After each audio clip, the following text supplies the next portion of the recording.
मेष राशि वाले जातकों के लिए ये इतना अच्छा टाइम पीरियड रहने वाला है। कन्या राशि की बात करें तो कन्या राशि तो सोने पे सुगंध है जी। कन्या राशि वालों के लिए 4th हाउस में फिर यही प्लैनेट्स आना, ऊपर से लग्जरी का जो कारक है शुक्र वहां पे आना, तो ये एक इंडिकेशन है प्लस की ओर जाते हुए। 8th हाउस में 4 प्लैनेट्स का कॉम्बिनेशन हो रहा है। सूर्य भी वहीं आ रहे हैं, बुध भी वहीं है, शुक्र भी वहीं है और मंगल भी वहीं है। इसके लिए ना कोई भी जब रेमेडी होती है तो बेसिक एक अलग रेमेडीज होती हैं और पर्टिकुलर जो हमें कुंडली देख के मिलती हैं वो एक अलग रेमेडीज होती हैं। तो ऐसी क्या टिप होगी जो आप उन्हें देना चाहें? देखिए, उनके लिए ये टिप है कि जो हनुमान चालीसा का लोग पाठ करें और संपुट लगाएं, अष्ट सिद्धि नव निधि के दाता असवर दीन जानकी माता, मंगल भवन अमंगल हारी द्रबहु सुदशरथ अजर बिहारी, मंगल भवन अमंगल हारी उमा सहित जहीं जपत पुरारी। ये संपुट लगा के पूरी हनुमान चालीसा का पाठ करें। Hello and welcome everyone. Welcome to another episode of this podcast series जहां हम अनलॉक करते हैं एस्ट्रोलॉजी एंड वास्तु के काफ़ी सारे सीक्रेट्स। एंड आज जो हम टॉपिक लेके आए हैं वो बहुत ज़्यादा इंटरेस्टिंग है, एक्चुअली हाई डिमांड पे है। आप लोगों की बहुत ज़्यादा क्वेरीज रहती हैं कि 2026 हमारा नया साल आने वाला है, तो ये साल हमारी फाइनेंस को लेके पर्टिकुलरली क्या अपॉर्चुनिटीज़ लेके आने वाला है, क्या ग्रोथ हमें देखने को मिलेगी और क्या चैलेंजेस हम फेस कर सकते हैं। तो आज हम इन्हीं सब पे बात करने वाले हैं। हमारे बहुत स्पेशल गेस्ट आचार्य नवीन चतुर्वेदी जी, जो कि एक एस्ट्रोलॉजर हैं, वास्तु एक्सपर्ट हैं और एक स्पिरिचुअल गाइड हैं। तो चलिए जानते हैं सर से कि 2026 की ओवरऑल एनर्जी की अगर हम बात करें फाइनेंस को रिलेटेड पर्टिकुलरली, तो वो क्या रहने वाली है। वेलकम सर, कैसे हैं आप? जय सिया राम। जय सिया राम। कैसे हैं सर? बहुत बढ़िया मैम, बहुत बढ़िया। तो सर, बहुत सारी बातें आपने सुनी होंगी सोशल मीडिया पे कि 2026 के बारे में ये हो रहा है कि नया साल है, सन की एनर्जीज लेके आ रहा है और व्हाट नॉट, मतलब बहुत ज़्यादा बातें चल रही हैं। लेकिन हम इसी में एक पर्टिकुलर नीश पे बात करते हैं कि सबसे ज़्यादा क्वेरी रहती है कि भाई पैसा आना चाहिए, फाइनेंशियल ग्रोथ सबको चाहिए। तो अगर हम बात करें ओवरऑल एनर्जीज़ की फाइनेंस के पर्सपेक्टिव से, तो क्या रहने वाली है? देखिए, फाइनेंस पर्पस की अगर बात करें, इस दौरान जो है धन के देवता बृहस्पति वो अपने नक्षत्र में है। ओके। दूसरा अपने उच्च की राशि में रहने वाले हैं। देखिए, अब क्या है, स्टार्टिंग में अगर मैं 1 जनवरी की कुंडली की बात करूं तो उसमें वक्री दिखा दिए जाएंगे। वो वक्री का मतलब क्या होता है? एक्चुअल में प्लैनेट कभी रेट्रो नहीं होता, ठीक है। वक्री मतलब ऐसा लगता है कि मैं उल्टा चल रहा है, बट जब भी कोई भी प्लैनेट रेट्रो होता है तो वो अर्थ के नज़दीक होता है। जब वो नज़दीक होता है तो हमें ऐसा लगता है वो पीछे जा रहा है, बट वो कभी भी अपनी चाल ढाल चेंज नहीं करते हैं, वो आगे की तरफ ही चलते हैं। तो फॉर प्रिडिक्शन पर्पसेस हम लोग वक्री ग्रह को लेते हैं, क्योंकि वक्री ग्रह के पास ना एक अलग पावर होती है। अच्छा। तो इस वजह से अगर टोटली ओवरऑल में बात करूं तो ये साल बहुत अच्छा रहने वाला है। धन के देवता अपनी उच्च राशि में है, अपने ही नक्षत्र में है, तो काफ़ी पावरफुल है। ठीक है, तो हमारे पास अच्छी प्रोटेक्शन के साथ, अच्छी सेविंग्स के साथ 2026 हमारा आने वाला है। ओके, मतलब सबके पास धन की बारिश जरूर होने वाली है। बिल्कुल होगी। ओके, तो अगर हम पर्टिकुलरली ज़ोडिएक साइंस की बात करें, राशियों की बात करें, तो कौन सी राशिज है जो सबसे ज़्यादा धनवान होने वाली हैं इस 2026 में? देखिए, सबसे पहला नंबर है मेष राशि का। अच्छा। मेष राशि वाले जातकों के लिए ये इतना अच्छा टाइम पीरियड रहने वाला है। ये सिर्फ मैं एक बेसिक पे बात कर रहा हूँ। हर जातक के पास अपनी अलग अलग कुंडलियाँ हैं, वो उनके हिसाब से काम करेगी। बट अगर पर्टिकुलर मैं मेष राशि ओवरऑल बात करूँ, जिनका चंद्रमा मेष राशि में बैठा हुआ है, तो उस हिसाब से अगर मैं बात करता हुआ चलूँ तो मेष राशि के लिए जो उनका 5th लॉर्ड है वो उनके 9th हाउस में बैठा है। ठीक है, तो ये जो 159 हाउसेज है ना, ये हमारी कुंडली के सबसे पॉजिटिव भाव होते हैं। इन्हीं भावों में प्लैनेट जो है आपस में रिलेशन बना रहे हैं। 5 और 9 का रिलेशन बन गया, तो ये एक बहुत अच्छा रिलेशन है मेष राशि वालों के लिए। तो उनका टाइम पीरियड ये अच्छा रहने वाला है, काफ़ी अच्छा रहने वाला है। ठीक है, सेकंड हम बात करते हैं कन्या राशि वालों के लिए। कन्या राशि के 4th हाउस में 4 प्लैनेट्स की युति बन रही है। अच्छा। अगर मैं बात करूं, लगन लॉर्ड 4th हाउस में जाना मतलब सुखों में बढ़ोतरी। अच्छा। 4th हाउस हमारा लग्जरी का हो रहा है, ठीक है। 4th हाउस हमारे सुखों का होता है, हमारे घर का होता है, हमारी गाड़ियों का होता है, ठीक है। तो ऐसे में जब लग्न लॉर्ड 4th हाउस में जाएगा और इवन वहां पे उसे अपने फ्रेंड का भी सपोर्ट मिल रहा है जो कि वीनस है, अच्छा, तो ये एक प्लस पॉइंट हो रहा है उनके लिए। मतलब सोने पे सुहागा। हाँ, तो ये एक अच्छी चीज़ है। और देखिए लग्जरी का कारक शुक्र है, वो भी 4th हाउस में आ रहा है यहाँ पे, तो कहीं ना कहीं एक प्लस पॉइंट्स हमें दिख रहे हैं कन्या राशि वालों के लिए। ओके, तीसरी राशि इसमें रहने वाली है सिंह राशि। अच्छा, सिंह राशि जो है थोड़ा सा इनके लिए चैलेंज भरा हो सकता है, बट भाग्य पूरा साथ देगा इनका, ठीक है। चैलेंजेस इसलिए हो सकते हैं कि सूर्य जो है जुपिटर की राशि में थोड़ा सा अच्छा नहीं माने जाते, ठीक है। ये स्पिरिचुअल के लिए बहुत अच्छा है, स्पिरिचुअलिटी के लिए ये टाइम पीरियड बहुत अच्छा होता है, बट अगर हम बात करें अपने मटेरियलिस्टिक गेन के बारे में तो उसके लिए थोड़ा सा डिफिकल्ट होता है। अच्छा, जैसे ही जनवरी हटेगा मकर संक्रांति आएगी, ठीक है, तो ऑटोमेटिक इसमें थोड़ा सा चेंज हो जाएगा और उनके लिए काम बहुत अच्छा हो जाएगा। पहले उन्हें टेस्ट देना पड़ेगा। हाँ, 15 दिन का उन्हें टेस्ट देना पड़ेगा, उसके बाद उनका रिजल्ट जो है वो अच्छा होने वाला है। ओके, अब चौथे नंबर पे आती है धनु राशि। ओके, धनु राशि वाले जातकों के लिए ये टाइम पीरियड इसलिए अच्छा है क्योंकि एक तो देखिए बृहस्पति जैसे मैंने बताया वक्री काउंट होगा, तो उस तरीके से उनकी जो दृष्टि है वो अपने भाव पे पड़ रही है। किसी भी प्लैनेट की अगर दृष्टि अपने भाव पे पड़ती है तो ये एक प्लस पॉइंट होता है। ओके, तो धनु राशि वालों के लिए प्लस पॉइंट होने वाला है। तो उनके स्वामी की दृष्टि उनके भाव पे पड़ रही है, तो अगर लगन पे पड़ रही है तो बहुत सी चीज़ें हैं, जैसे कि हमारी हेल्थ अच्छी होगी, हमारे फाइनेंसेस अच्छे होंगे, हमारा आत्मबल अच्छा होगा, हमारा कॉन्फिडेंस काफ़ी अच्छा रहने वाला है। तो ये टाइम पीरियड इन चारों राशियों के लिए बहुत अच्छा रहेगा। ओके। तो हमने बात कर ली कि किन राशियों के लिए ये बहुत ज़्यादा साल अपॉर्चुनिटी लेके आने वाला है, गिफ्ट्स लेके आने वाला है।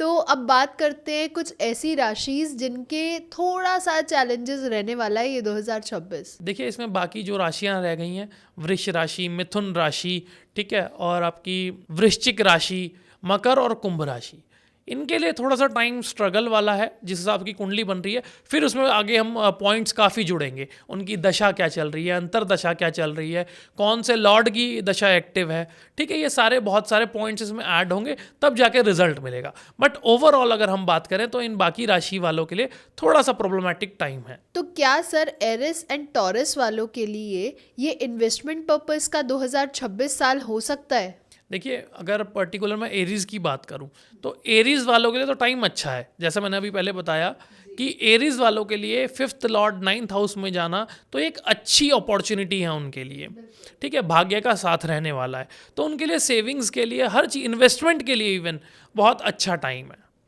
ठीक है। अब बात करते हैं टॉरस के लिए। टॉरस के लिए थोड़ा सा कठिन समय हो सकता है क्योंकि देखिए यहीं पर जैसे अगर कैलकुलेशन की बात करें तो वहाँ पे 8th हाउस में 4 प्लैनेट्स का कॉम्बिनेशन हो रहा है। अच्छा, सूर्य भी वहीं आ रहे हैं, बुध भी वहीं हैं, शुक्र भी वहीं हैं और मंगल भी वहीं हैं। तो ये थोड़ा सा प्रॉब्लमैटिक है कि इतने सारे प्लैनेट्स एक किसी भी भाव में जब 3 से ज़्यादा प्लैनेट बैठते हैं, 3 प्लैनेट बैठते हैं, तो उस भाव से रिलेटेड ना मिले जुले फल मिलते हैं हमें। ओके, वो ना कन्फ्यूजन क्रिएट करते हैं, तो थोड़ा सा उन जातकों के लिए थोड़ा सा ये कन्फ्यूजन भरा टाइम होगा। ओके। तो थोड़ा सा स्लो मूव करें तो उन्हें रिजल्ट मिलेगा। तो सर अगर हम बात करें कि जेमिनाई एंड कैंसर वाले लोगों के लिए कौन सी अपॉर्चुनिटीज और चैलेंजेस उनके लिए सामने आने वाले हैं इन 2026 में? देखिए जेमिनी जो कि मिथुन राशि है उसके लिए टाइम अच्छा रहेगा, थोड़ा सा बेटर रहेगा। क्यों? क्योंकि लग्न लॉर्ड की दृष्टि अपने भाव पे पड़ रही है, ठीक है। जैसा मैंने अभी पहले बताया कि एक प्लस पॉइंट मिलता है कोई भी प्लैनेट अगर अपने भाव को देखता है, और वहीं पे दूसरा क्या है, वीनस जो कि एक शुभ प्लैनेट है, उसकी भी दृष्टि वहाँ पर आ रही है। तो ये एक थोड़ा सा प्लस इंडिकेशन है कि ये थोड़ा सा टाइम उनका अच्छा रहने वाला है। फिर जैसे आगे ये टाइम प्लैनेट्स मूव करेंगे, ट्रांजिट होगा, तो थोड़े से मिले जुले रिजल्ट मिलेंगे। बट अगर हम एक पर्टिकुलर नए साल की कुंडली पे बात करें तो उस हिसाब से टाइम अच्छा रहेगा मिथुन वालों के लिए। ओके, कर्क राशि वालों के लिए ये टाइम थोड़ा सा चैलेंजेस भरा है। क्यों? क्योंकि 6th हाउस होता है हमारा कंपटीशन का। फिर जैसे कि 8th हाउस के लिए मैंने कहा, 6th हाउस में जब भी ऐसे प्लैनेट्स मिलते हैं तो क्या होता है, कंपटीशन हमारे लिए बड़ा होता जाता है, ठीक है। वहाँ पे देखिए सूर्य भी है, मंगल भी है, बुध भी है, शुक्र भी है, चारों प्लैनेट है, तो कंपटीशन को बढ़ा रहे हैं। ओके, तो थोड़ा सा ये कंपटीशन भरा टाइम में हिम्मत ना हारे क्योंकि जल्द ही ये ट्रांजिट भी हो जाएगा, तो ट्रांजिट हो जाएगा तो कहीं ना कहीं उन्हें प्लस पॉइंट और मिलते जाएंगे। तो सर आने वाले 2026 हमारे नए साल में लियो, वर्गो और लिब्रा के जातक कैसे मनी को अट्रैक्ट कर पाएंगे अपने करियर के एस्पेक्ट में, अपने बिजनेस के एस्पेक्ट में? लियो की अगर बात करें सिंह राशि के बारे में, तो सिंह राशि वालों को जैसे मैंने टाइम पीरियड बताया कि लग्न लॉर्ड 5th हाउस में आना, ठीक है। 5th हाउस हमारा पूर्व जन्म का भी होता है, अच्छा, हमारी हायर स्टडीज का भी होता है। तो थोड़ा सा क्या है, ऐसे जातक अपने आप को थोड़ा सा स्पिरिचुअली जोड़ें और उसके बाद उनके पास जो पैसों की बारिश है वो नहीं रुकने वाली, ठीक है। उनके पास अच्छा धन आएगा, ठीक है, क्योंकि ये उनमें से एक राशि है जिनके लिए ओवरऑल टाइम बहुत अच्छा रहने वाला है। ओके। कन्या राशि की बात करें तो कन्या राशि तो सोने पे सुगंध है जी।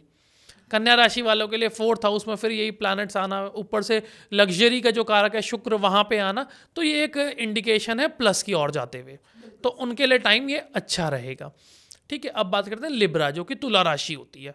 तुला राशि वाले जातकों के लिए 3rd हाउस में उनका लग्न लौट जाना, ठीक है। शुक्र जो है तुला राशि का स्वामी है, वो उससे 3rd हाउस में गया है, तो 3rd हाउस होता है पराक्रम का। तो थोड़ा सा डिफ़िकल्टीज़ है, उन्हें थोड़ा सा ज़्यादा अपने आप को परेशान करना पड़ेगा, थोड़ा सा ज़्यादा मेहनत करनी पड़ेगी, पर हाँ इसके लिए एक बहुत अच्छी बात है कि इन्हें मुकाम हासिल होगा। तो शुक्र जो लिब्रा तुला राशि वाले हैं उनके लिए बहुत अच्छा टाइम रहेगा। देखिए ऑब्वियस सी बात है, जो चीज़ मेहनत करके मिलती है ना वो हमें ज़्यादा पसंद होती है, एग्जैक्टली, वो ज़्यादा सुख देती वो है। ज़्यादा सुख देती है। तो तुला राशि वालों के लिए भी यही टाइम पीरियड है। और सर स्कॉर्पियो एंड सेजिटेरियस वाले लोग इन्वेस्टमेंट और अपॉर्चुनिटीज़ के लिए कैसे चेक करें कि ये रिस्की है और ये इस पे हमें लगाना चाहिए? देखिए स्कॉर्पियो की अगर मैं बात करूं, वृश्चिक राशि काल पुरुष का 8th हाउस है, ठीक है। 8th हाउस होता है गड्ढा, ठीक है, house of suddenness. 8th house को हम ये टर्म देते हैं हाउस ऑफ सडननेस, अचानक से होने वाली चीज़ें। थोड़ा सा इन्हें प्लस पॉइंट कहाँ पे मिलेगा कि जो इनका लग्न लॉर्ड है वो अपने से नेक्स्ट भाव में गया है। कोई भी प्लैनेट अगर अपने से सेकंड जाता है तो सेकंड हाउस होता है धन का, ठीक है। तो जब भी अपने से सेकंड जाता है तो थोड़ा सा धन कारक हो जाता है, ठीक है। तो थोड़ा सा ये मतलब प्लस पॉइंट है ये एक। दूसरा क्या है, बाकी प्लैनेट्स की जो युति है वो यहाँ पे थोड़ी अच्छी नहीं मानी जाती, ओके। तो थोड़ी सी डिस्टर्बेंस क्रिएट करते हैं। जो हमें ईजिली चीज़ मिलने वाली है वो हमें ईजिली नहीं मिलेगी, उसके लिए हमें काफ़ी मेहनत करनी पड़ेगी, ठीक है। ये तो हो गया स्कॉर्पियन राशि वालों के लिए, ठीक है। अब सेजिटेरियस की बात करें, धनु राशि में एक तो फिर वही बात, 4 प्लैनेट्स लग्न में आ रहे हैं। 4 प्लैनेट्स के अलग अलग फल है, हर प्लैनेट का 9th राशि में अलग अलग रिजल्ट है, ठीक है। 2 वहाँ पे उसके शत्रु प्लैनेट बैठे हैं, एक वीनस जो कि सबसे बड़े शत्रु हैं जुपिटर के, ठीक है। बल्कि जुपिटर उन्हें अपना शत्रु नहीं मानते, बट वो वीनस जो है अपना शत्रु मानते हैं उसे, जुपिटर को, ठीक है। तो थोड़ी सी प्रॉब्लम वहाँ पे क्रिएट होगी। दूसरा बुध प्लैनेट, जब मरकरी 9th हाउस में आ रहा है तो ऐसे में क्या होता है कि हमें ना डिसीजन लेने में थोड़ा सा डिस्टर्बेंस क्रिएट दिखाता है। अच्छा। फिर आ गया मंगल। मंगल क्या है, मंगल सिर्फ ये सोचता है मैं पहले थप्पड़ मारूंगा बाद में सोचूंगा, पहले मैं लड़ लूँ उसके बाद बात बस। करेंगे। तो ये कहानी है मंगल की, तो अग्रेशन भरा हुआ है, तो इसकी वजह से थोड़ी सी प्रॉब्लम होगी। हालांकि ये सारे बैलेंस्ड रहेंगे, क्योंकि फिर वही बात करूं तो जुपिटर की दृष्टि 9th हाउस पे आ रही है, ठीक है। तो ये एक कहते हैं ना उस भाव को पावर अच्छी मिल रही है, तो कोई भी जो नेगेटिव प्लैनेट्स हैं उनकी जो पावर है कम हो जाएगी वहाँ पे। तो ओवरऑल धनु के लिए अच्छा टाइम है। और sir Aquarius, Capricorn and Pisces वालों के लिए 2026 में अगर उन्हें अपनी सेविंग्स को बढ़ाना है तो क्या वो क्विक टिप्स को फॉलो कर सकते हैं? तो अगर मैं पर्टिकुलर मकर राशि में बात करूं तो मकर राशि का स्वामी फिर वही बात है, 3rd हाउस में शनि का ट्रांजिट, तो ऐसे में क्या है थोड़ा सा पराक्रम को दर्शाता है, ठीक है। मकर राशि वाले जातक थोड़ी सी भागदौड़ करेंगे, बट शनि महाराज की एक मतलब कहते हैं ना कि एक प्लस पॉइंट ये है कि डिले है, डिनाइनेस नहीं है जी, ठीक है। रिजल्ट मिलेगा तो लंबा चलने वाला मिलेगा, शॉर्ट टाइम के लिए नहीं होगा। तो मकर राशि के लिए ये थोड़ा सा टाइम मेहनत वाला तो है, स्ट्रगलिंग तो है, बट उन्हें जो रिजल्ट्स हैं उनके अच्छे मिलेंगे और ज़रूर मिलेंगे, ये भी है। शनि की राशि वालों के जातकों के लिए सबसे अच्छी बात है, और खासकर 8 नंबर वालों के लिए भी ये है कि उन्हें सक्सेस लेट मिलेगी पर मिलेगी ज़रूर। अच्छा। ये हो गया मकर राशि। अब कुंभ राशि के बारे में, कुंभ राशि की अगर मैं बात करूं तो फिर वहां से 2nd हाउस में शनि का ट्रांजिट जो कि लग्न लॉर्ड है, और दूसरा 11th हाउस में 4 प्लैनेट्स का ट्रांजिट। अच्छा। तो 11th हाउस हमारा इच्छा पूर्ति का होता है और लोभ का होता है। बहुत से लोग इसे लाभ वर्ड यूज करते हैं, 11th हाउस लाभ का होता है, बट एक्चुअली लोभ का होता है। ठीक है, हमारी इच्छाओं का होता है। इच्छाएं हमेशा लोभ से प्रकट होती हैं, लालच की वजह से प्रकट होती हैं। ठीक है, तो ऐसे में क्या है, उनकी इच्छाएं बढ़ेंगी। ठीक है, और दूसरा पूरी होंगी कि नहीं वो बाकी उनकी दशा पे डिपेंड करता है। अच्छा, थोड़ा सा उनके लिए एक टिप है कि थोड़ी सी इच्छाओं को कंट्रोल में रखें और अपने रास्ते को सीधा बनाएं, घुमाता हुआ ना बनाएं। ठीक है, दूसरा क्या है, इस टाइम पर अग्रेशन से ये भी बचें, क्योंकि यहाँ पे लग्न में राहु का गोचर है। तो ऐसे में क्या है, राहु के अंदर ना तीव्रता बहुत है, रुकने की क्षमता नहीं है उसके अंदर, तो भागने की ज़्यादा सोचेंगे। तो ऐसे में थोड़े से चांसेस इनके लिए एक्सीडेंटल भी हैं, अच्छा, उससे भी बचें। और शनि की राशि वालों के लिए एक खास बात होती है कि ये जितना स्लो चलेंगे उतना बढ़ेंगे। अच्छा, हाँ जी, slow and steady with wins the the race. Race. तो यही इनकी कहानी होती है। अब मीन राशि वालों के लिए, मीन राशि के 10th हाउस में फिर से जुपिटर का ट्रांजिट, हालांकि वो वक्री है, तो फिर 9th हाउस में हम मान के चलें तो दोनों ही प्लान, जो दोनों ही भाव हैं 9th और 10th, they all are goods. ठीक है, दोनों बोथ आर गुड। ठीक है, तो ये अच्छा एक इंडिकेशन है। लग्न लॉर्ड का 9th हाउस में आना तो एक कहीं ना कहीं इंडिकेशन हमें दिखा रहा है कि आपके जो रिजल्ट्स हैं वो भाग्य के साथ रहने वाले हैं। अच्छा, चाहे वो हम जॉब की बात करें, करियर की बात करें, पैसे की बात करें या अध्यात्म की बात करें। देखिए, मीन राशि वाले इस दौरान अध्यात्म से ज़्यादा जुड़ेंगे, ओके, क्योंकि शनि एक तरफ है विरक्ति, कर्म प्रधान दिखाता है। ठीक है, दूसरा 9th हाउस में, क्योंकि वो देखिए मीन राशि क्या है, जुपिटर की राशि है। ठीक है, ऊपर से 9th हाउस में जुपिटर का ट्रांजिट, तो ये कहीं ना कहीं एक अच्छा इंडिकेशन देता है। 4-5 का रिलेशन बना रहा है आपस में, तो ये एक प्लस की ओर हमें इशारा करता है अच्छा, कि एक तो अध्यात्म से जुड़ेगा ऐसा जातक, और जो इस टाइम पे मैं कहता हूँ कितना ही खराब जातक हो पर वो अच्छे कर्म करेगा। ओके, ये एक गोचर का रिजल्ट है। ऊपर से जुपिटर की दृष्टि भी शनि पे आ रही है, अच्छा। तो ये एक प्लस पॉइंट उन्हें दिखेगा। तो सर, हमने ओवरऑल तो जान लिया कि किन किन राशियों को अपॉर्चुनिटीज़ मिलने वाली हैं और कौन कौन को चैलेंजेस फेस करने को मिलेंगे इस 2026 में।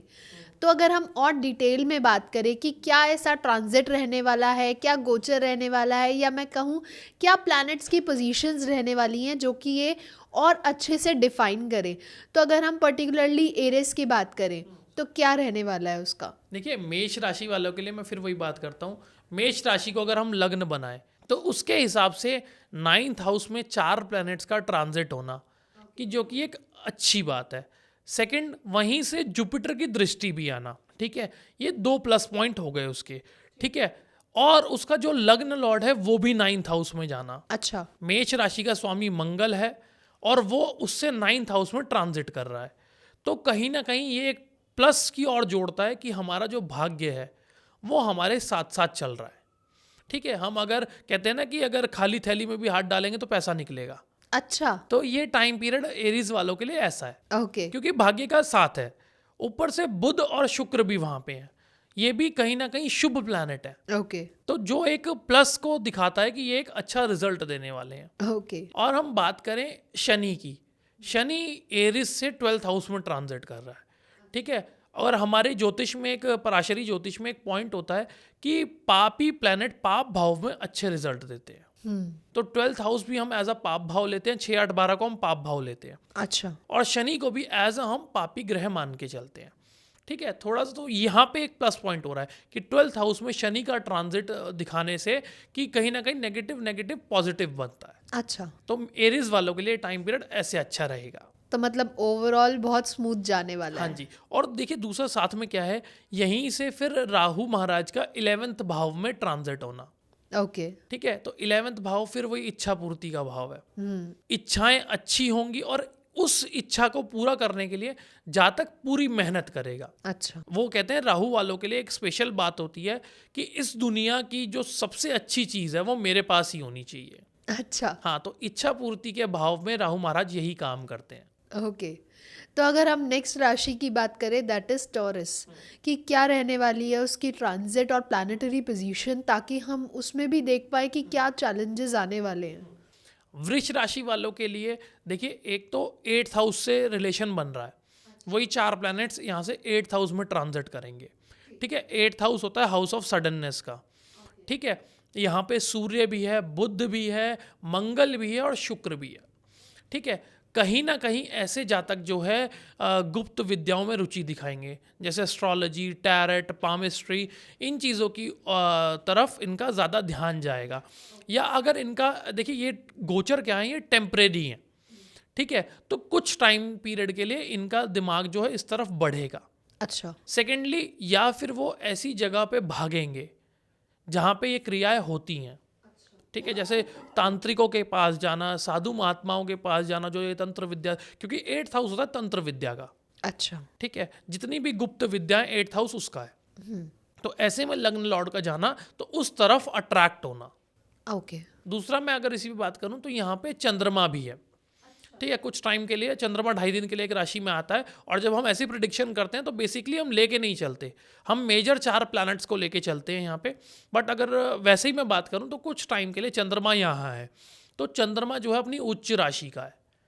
ठीक है, और धन भाव में है, तो थोड़ा सा कहीं ना कहीं कनेक्शन ऐसा जुड़ रहा है कि वो एक प्लस की तरफ थोड़ा सा इंडिकेशन कर रहा है कि मेहनत करो। ठीक है, थोड़ी सी ब्रेकेज आएंगी इनके कामों में, थोड़े से ब्रेक्स लगेंगे। ठीक है, अचानक काम छूटेंगे, बट उससे घबराए नहीं। ठीक है, थोड़ा सा अध्यात्म का सपोर्ट लेते हुए चलें, थोड़ा सा एस्ट्रोलॉजिकल सपोर्ट लेके चलें, वो आगे ज़रूर बढ़ेंगे। ओके। तो सर, अब बात करें और डिटेल में कि जेमिनाई वाले लोगों के लिए क्या ट्रांजिशंस रहेंगे जो उनके पॉजिटिव एस्पेक्ट्स को दिखा पाए। जेमिनाई वाले, या जो कि मिथुन राशि है, मिथुन राशि में अगर मैं जुपिटर को वक्री मान के चलूँ, ठीक है, तो वो यहाँ पे गोचर दिखाई देंगे। ठीक है, सेकंड थिंग जो कि कुछ थोड़ा सा हम मानते हैं ऐसा, कि मिथुन राशि में अधिकतर प्लैनेट्स जो हैं अच्छे रिजल्ट्स नहीं दिखाते। ठीक है, पर यहाँ पे प्लस पॉइंट के लिए ये है, मिथुन राशि वालों के लिए जुपिटर है वो अपने ही नक्षत्र में है। ओके। ठीक है, एक तरीके से हम समझ लें वो अपने ही घर में बैठे हुए हैं, तो वो पावरफुल है। तो उनके लिए कहीं ना कहीं थोड़ा सा प्लस ये हो जाता है कि जब भी देखिए प्लैनेट, जो हमारी कुंडली में सारे ही ग्रह खराब हों, भले ही अगर एक अकेला जुपिटर अच्छा है ना, और उस खराब प्लैनेट को अगर दृष्टि दे रहा है, तो वो एक अच्छे में वो कन्वर्ट हो जाता है। अच्छा। और जुपिटर क्या है, प्रोटेक्टर है। ठीक है, गुरु की उपाधि हम कहते हैं, गुरु हमें हर कर्म से बचा सकता है और हर कर्म से हमें छुटकारा दिला सकता है। तो यही हाल है जुपिटर का। तो अगर जुपिटर की दृष्टि किसी भी खराब से खराब प्लैनेट पे भी पड़ जाए, तो वो एक अच्छा हो जाता है प्लैनेट। तो सेम हाल जेमिनाई वालों के लिए रहने वाला है। और थोड़ा सा नेगेटिव पॉइंट क्या है इसमें, थोड़ा सा जो मिथुन राशि वाले हैं वो अपने पार्टनर के साथ जो है थोड़ा देख संभल के चलें। अच्छा। ठीक है, क्योंकि 7th हाउस में 4 प्लैनेट्स का आना और खासकर सूर्य मंगल जैसे प्लैनेट का आना, तो कहीं ना कहीं हमारे पार्टनर से तकरार दिखाता है। तो वो इस चीज़ से बचे। ठीक है, पार्टनर से जो है मिले जुले, देखिए वहीं पे शुक्र भी है, शुक्र का भी एक नेगेटिव पॉइंट होता है 7th हाउस में ट्रांजिट। अच्छा। तो थोड़ा सा कहीं ना कहीं अगर मैं बात करूं तो वो कारको भाव नाशाय वाला पॉइंट बनता है। तो थोड़ा सा अपने पार्टनर से लड़ने से बचें।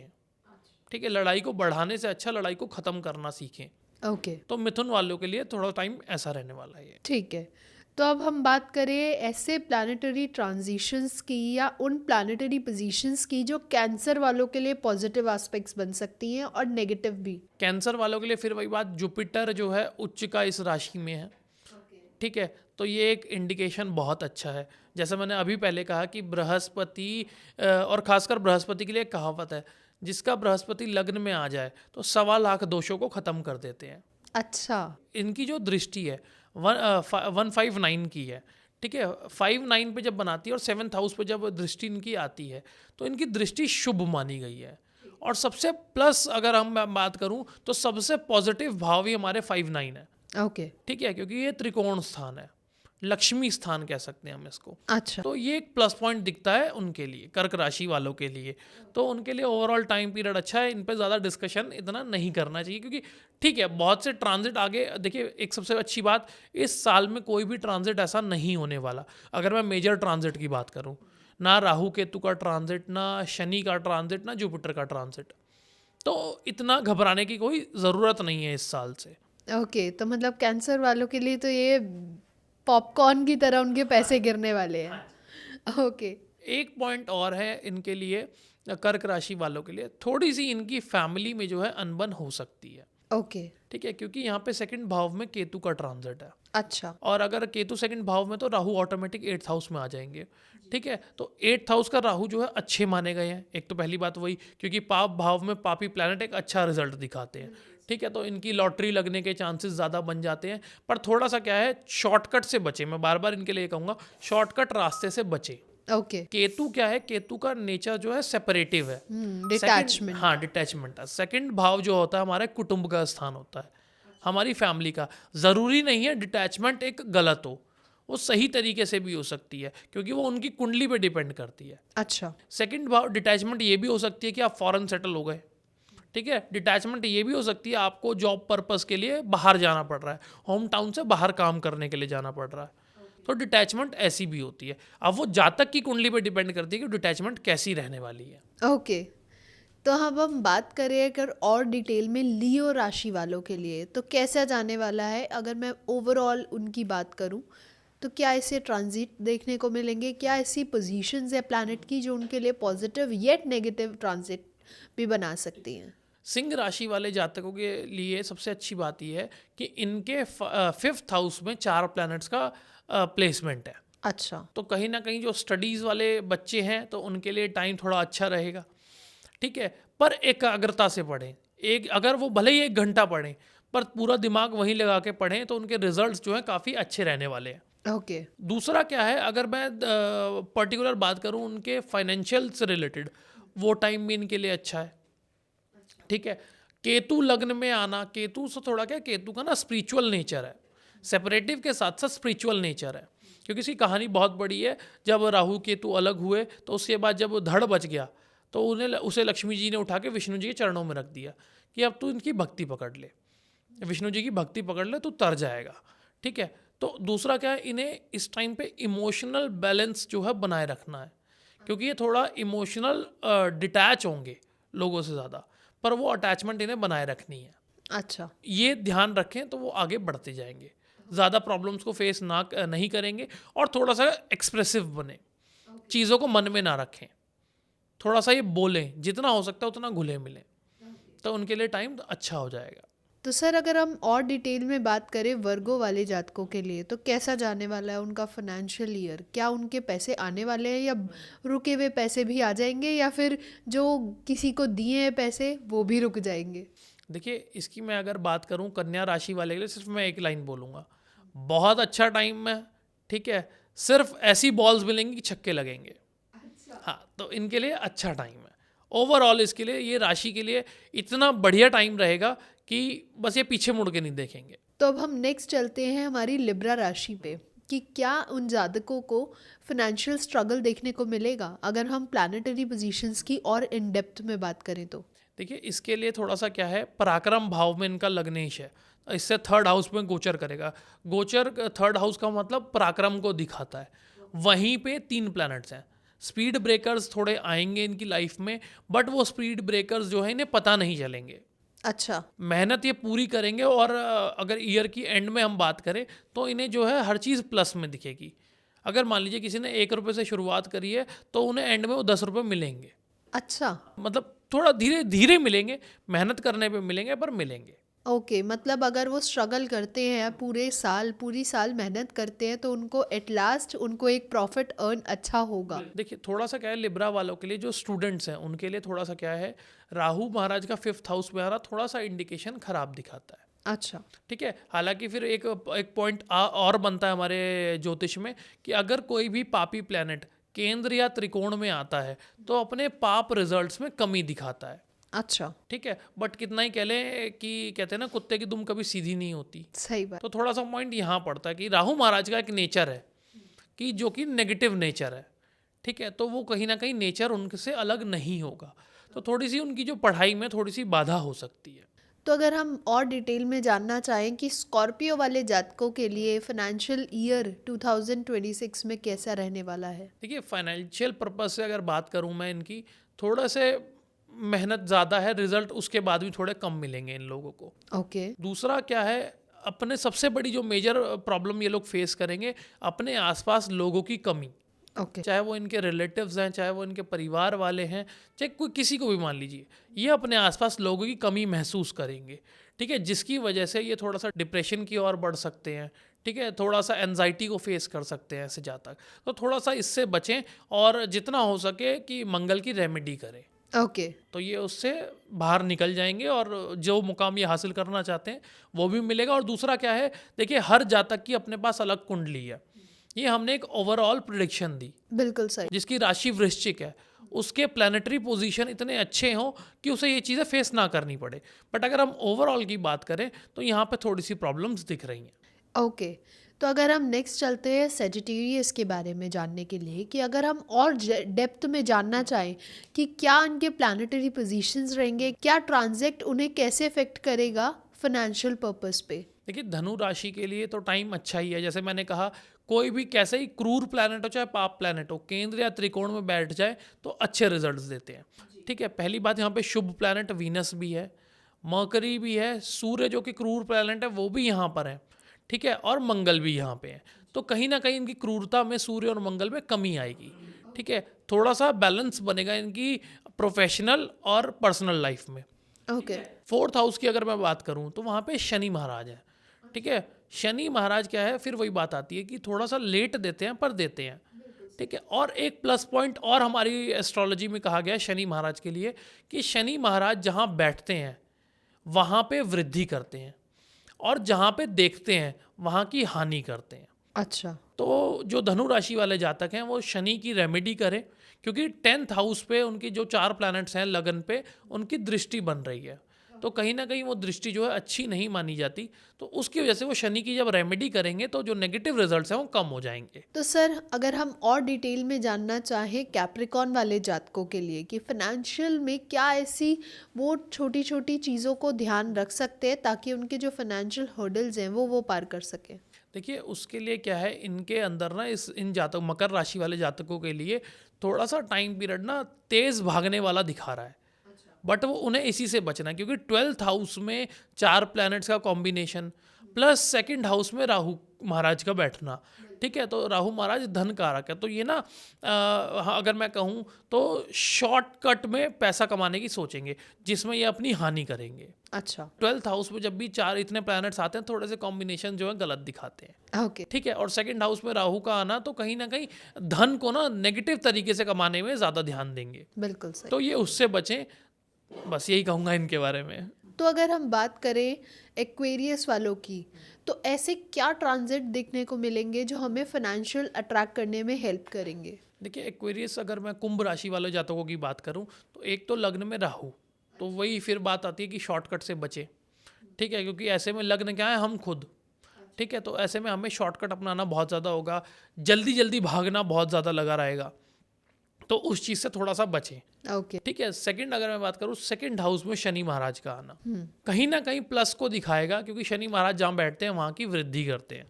ठीक है, तो धन भाव होता है हमारा 2nd भाव, तो कहीं ना कहीं एक थोड़ा सा प्लस पॉइंट दिखेगा, बट वो थोड़ा स्ट्रगल से मिलेगा। अच्छा। मिलेगा बट थोड़ा स्ट्रगल से मिलेगा। ओके।